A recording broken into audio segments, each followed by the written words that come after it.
Assalamualaikum warahmatullahi wabarakatuh. Perkenalkan, nama saya Sinta Sekar Trisadi dengan nomor induk mahasiswa 28922500128 dari Prodi Manajemen Fakultas Ekonomi dan Bisnis. Dan di sini saya akan mempresentasikan ujian akhir semester dari mata kuliah aspek hukum dalam bisnis dengan tema legalitas perusahaan. Pengertian legalitas perusahaan. Legalitas suatu perusahaan atau badan usaha adalah merupakan unsur yang terpenting, karena legalitas merupakan jati diri yang melegalkan atau mengesahkan suatu badan usaha sehingga diakui oleh masyarakat. Dengan kata lain, legalitas perusahaan harus sah menurut undang-undang dan peraturan, di mana perusahaan tersebut dilindungi dan dipayungi dengan berbagai dokumen hingga sah di mata hukum pada pemerintahan yang berkuasa saat itu. Keberlangsungan suatu usaha dipengaruhi oleh berbagai faktor. Salah satunya adalah keberadaan unsur legalitas dari usaha tersebut. Dalam suatu usaha, faktor legalitas ini berwujud pada izin kepemilikan usaha yang dimiliki. Dengan memiliki izin, maka kegiatan usaha yang dijalankan tidak disibukkan dengan isu-isu penerbitan atau pembongkaran. Saya akan menjelaskan bentuk dan cara memperoleh legalitas badan usaha. Yang pertama adalah nama usaha. Nama perusahaan merupakan jati diri yang dipakai oleh perusahaan untuk menjalankan usahanya.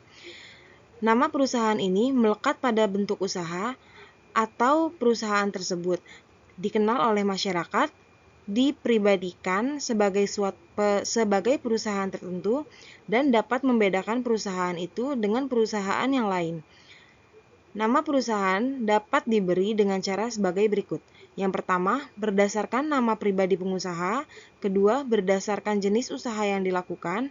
Yang ketiga, berdasarkan tujuan didirikannya usaha. Di Indonesia, menganut beberapa asas tentang pemberian nama suatu perusahaan. Asas-asas tersebut dapat dijabarkan sebagai berikut. Yang pertama, pembauran nama perusahaan dengan nama pribadi. Yang kedua, pembauran untuk bentuk perusahaan dengan nama pribadi. Yang ketiga, larangan memakai nama perusahaan orang lain. Yang keempat, larangan memakai merek orang lain. Yang kelima, larangan memakai nama perusahaan yang menyesatkan. Setiap nama perusahaan harus disahkan. Pengesahan dimulai sejak dibuatnya akte pendirian di depan notaris, diumumkan di berita negara, dan didaftarkan dalam daftar perusahaan. Apabila tidak ada pihak lain yang keberatan atau menyangkal atau pemakai nama perusahaan tersebut, itu berarti sudah ada pengakuan dan nama tersebut menjadi legal atau sah untuk dipergunakan oleh perusahaan yang mendaftarkannya. Sebaliknya, apabila ada pihak yang menyangkal, membantah, atau tidak mengakui nama perusahaan yang didaftarkan, atau tidak mengakui perusahaan yang didaftarkan, pihak tersebut dapat mengajukan keberatan secara tertulis kepada Menteri Perdagangan mengenai nama yang didaftarkan dengan menyebutkan alasannya. Kemudian merek usaha. Merek adalah alat untuk membedakan barang dan jasa yang diproduksi oleh suatu perusahaan. Ketentuan tentang merek diatur dalam Undang-Undang Nomor 15 Tahun 2001. Menurut Pasal 1 Undang-Undang Nomor 15 Tahun 2001 tentang merek adalah tanda berupa gambar, susunan warna, nama, kata, huruf-huruf, angka-angka, atau kombinasi dari unsur-unsur tersebut yang memiliki daya pembeda dan digunakan dalam kegiatan perdagangan barang dan jasa. Syarat merek dapat disebut merek jika memenuhi syarat mutlak berupa adanya daya pembeda yang cukup. Maksudnya, tanda yang dipakai atau sign tersebut mempunyai kekuatan yang membedakan barang dan jasa yang diproduksi suatu perusahaan dari perusahaan lainnya. Untuk mempunyai daya pembeda ini, maka merek harus dapat memberikan penentuan atau individualisering pada barang atau jasa yang bersangkutan. Syarat dan tata cara permohonan menurut pasal 7 Undang-Undang Nomor 15 Tahun 2001. Yang pertama, permohonan diajukan tertulis dalam bahasa Indonesia untuk merek bahasa asing atau di dalamnya terdapat huruf selain huruf Latin, wajib disertai terjemahannya dalam bahasa Indonesia. Yang kedua, permohonan ditandatangani pemohon atau kuasanya dengan dilampiri bukti pembayaran biaya. Yang ketiga, permohonan untuk 2 kelas barang atau lebih dan atau jasa dapat diajukan dalam satu permohonan yang diatur dengan peraturan pemerintah. Dalam surat permohonan harus dicantumkan: yang pertama, tanggal, bulan, dan tahun; kedua, nama lengkap, kewarganegaraan, dan alamat pemohon; yang ketiga, nama lengkap dan alamat kuasa apabila permohonan mengajukan merek melalui kuasa; yang keempat, warna-warna apabila merek yang dimohonkan pendaftarannya menggunakan unsur-unsur warna; yang kelima, nama negara dan tanggal permintaan merek yang pertama kali dalam hal permohonan diajukan dengan hak prioritas. Menurut pasal 5 Undang-Undang Nomor 15 Tahun 2001, merek tidak dapat didaftarkan apabila merek tersebut mengandung salah satu unsur.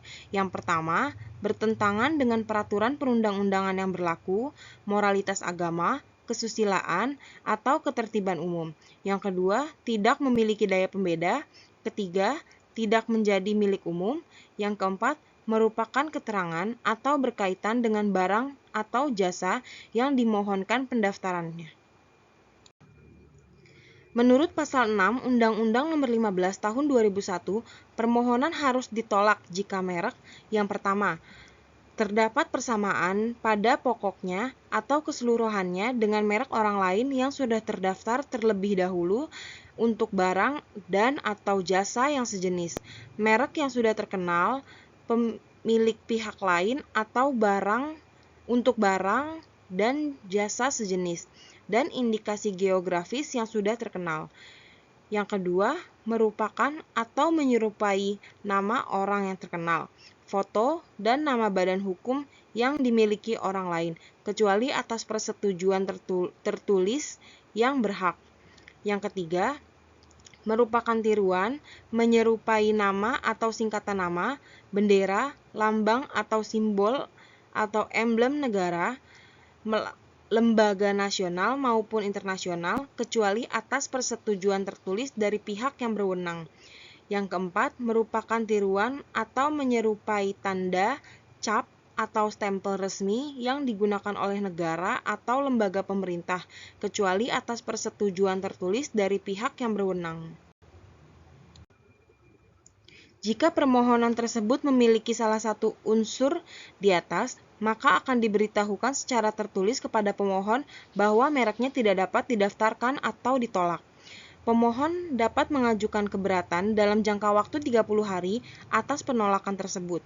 Jika keberatan diterima, maka pengumuman akan dilakukan. Sedangkan jika tidak diterima, maka akan ditetapkan surat keputusan penolakan tentang permohonan pendaftaran. Pengumuman menurut pasal 25 Undang-Undang Nomor 15 Tahun 2001. Pengumuman dilakukan dengan mencantumkan 1. Nama dan alamat pemilik lengkap, nama dan alamat lengkap milik pemilik merek dan kuasanya. Yang kedua, kelas dan jenis barang atau jasa bagi merek yang dimohonkan pendaftarnya. Yang ketiga, tanggal penerimaan. Yang keempat, nama negara, tanggal penerimaan pendaftaran merek yang pertama kali dalam hal permohonan diajukan dengan hak prioritas. Yang kelima, contoh merek. Pengumuman harus berlangsung selama 3 bulan dan dilakukan dengan menempatkan dalam berita resmi merek yang diterbitkan secara berkala oleh Direktorat Jenderal dan atau menempatkan pada sarana khusus yang dengan mudah serta jelas dapat dilihat oleh masyarakat yang disediakan oleh Direktorat Jenderal. Sertifikat merek diberikan kepada orang yang atau badan hukum yang mengajukan permohonan pendaftaran selambat-lambatnya 30 hari sejak merek didaftar di dalam daftar umum merek.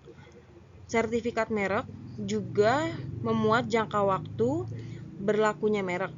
Menurut ketentuan pasal 28 Undang-Undang Nomor 15 Tahun 2001 adalah 10 tahun sejak tanggal penerimaan dan dapat diperpanjang.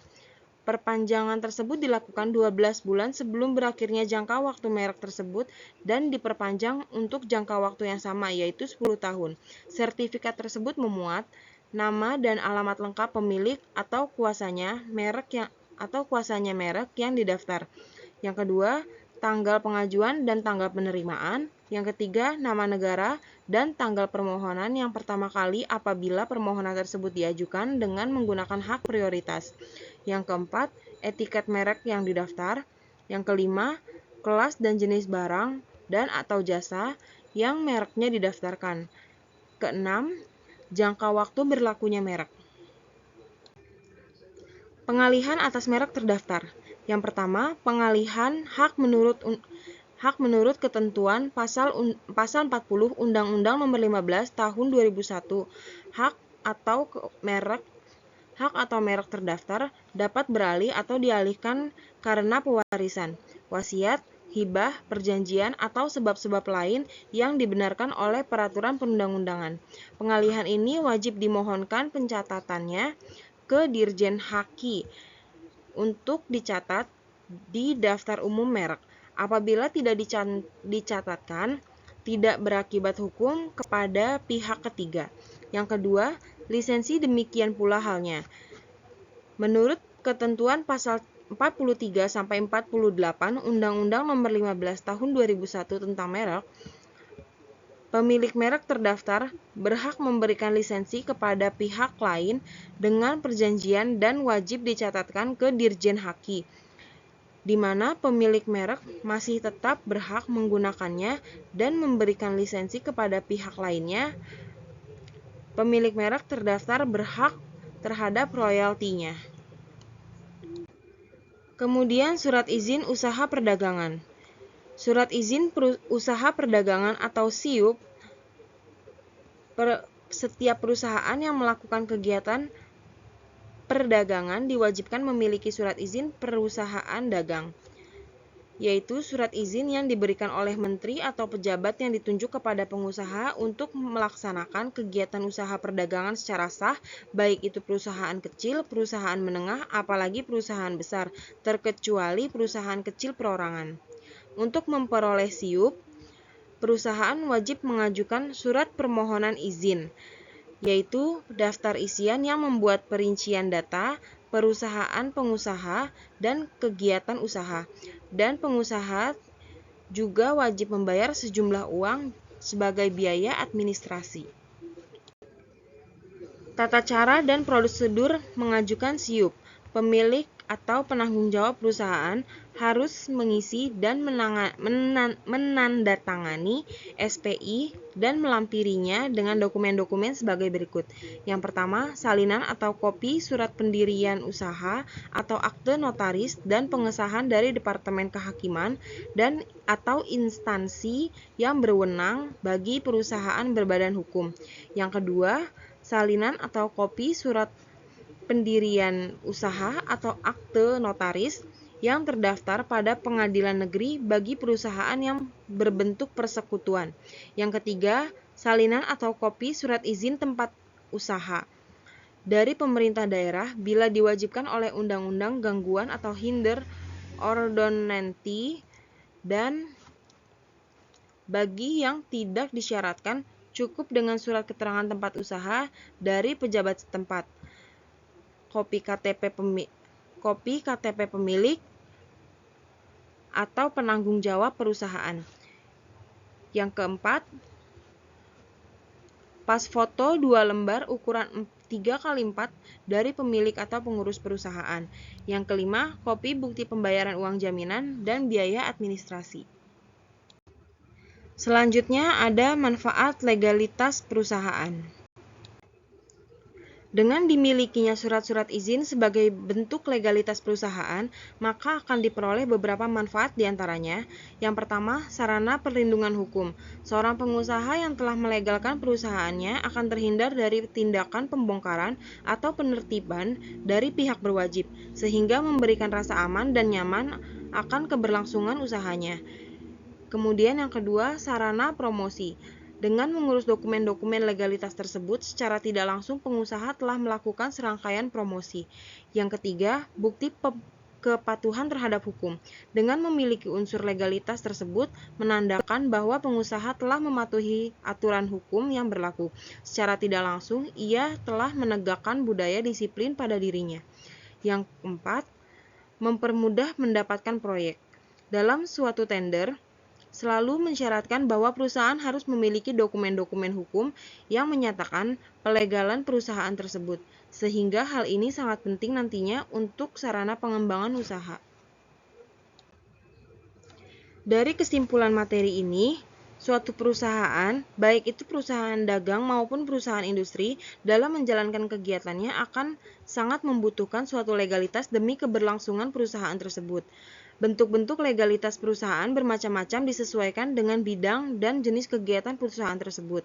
Di antaranya nama perusahaan, merek, surat izin usaha perdagangan, dan izin usaha industri.